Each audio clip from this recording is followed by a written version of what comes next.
আপনি কিভাবে বুঝবেন যে আল্লাহ তাআলা আপনাকে ভালোবাসেন কিনা? আপনি কেমন করে বুঝবেন যে আল্লাহ তাআলা আপনাকে সবচাইতে কাছের বান্দা হিসেবে গ্রহণ করেছেন কিনা?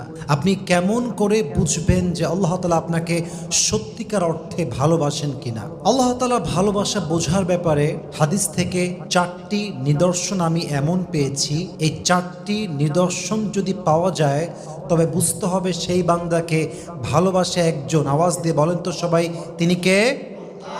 নাম্বার 1, যদি আল্লাহ কাউকে ভালোবাসে, আল্লাহ তার জন্য মানুষের হৃদয়ে ভালোবাসা ঢুকিয়ে দেয়। যদি মানুষ আপনাকে ভালোবাসে, মানুষ আপনাকে শ্রদ্ধা করে, সম্মান করে, তো মানুষের ভালোবাসার অর্থই হচ্ছে আল্লাহ নিজে আপনাকে ভালোবাসেন। সুবহানাল্লাহ পড়বেন না আপনারা? আল্লাহ যখন কোনো বান্দাকে ভালোবাসেন তখন আল্লাহ তাআলা আসমানে ঘোষণা দেয়, হে ফেরেশতারা, আমি অমুক বান্দাকে ভালোবাসি, তোমরাও তাকে ভালোবাসো। এবং জমিনে এলান করে দাও যেন আমার প্রত্যেকটা বান্দা ওই বান্দাকে ভালোবাসে। সুবহানাল্লাহ পড়ে সবাই।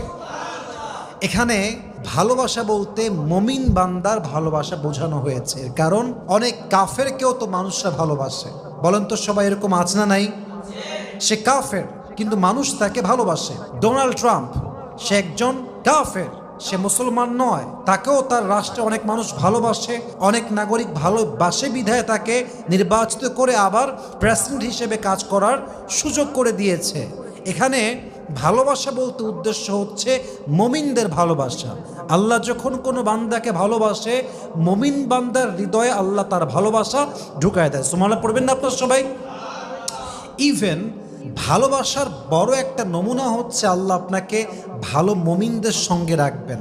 ইমানদার যারা, সত্যবাদী যারা, তাদের সঙ্গে আল্লাহ আপনাকে বসবাস করার সুযোগ দিবেন। অতএব যদি আপনাকে ইমানদাররা ভালোবাসে, মুমিনরা ভালোবাসে, সৎ মানুষরা ভালোবাসে, মাথায় রাখবেন আপনাকে ভালোবাসে একজন। আওয়াজ দিয়ে বলেন সবাই, তিনি কে? আর রাজুলু আলা দীনি খালিলি ফালিয়ানদুর আহাদুকুম মান ইউখালিল। মূলত মানুষকে চেনা যায়, বোঝা যায়, জানা যায় তার বন্ধুর মাধ্যমে। যার সাথী যেমন, সে আসলে তেমনই হয়। বন্ধু যদি দিনদার হয়, তার বন্ধু সাধারণত দিনদার হয়। যার বন্ধু নষ্ট হয়, চরিত্রহীন হয়, সাধারণত সেও চরিত্রহীন, নষ্ট হয়। ঠিক কিনা বলেন? অতএব যদি আপনার বন্ধু দিনদার হয়, আপনাকে ভালোবাসে, তাহলে বুঝতে হবে আপনার এই ভালোবাসা মানুষের হৃদয়ে ঢুকিয়ে দিয়েছে একজন। তিনি কে? 2 নম্বর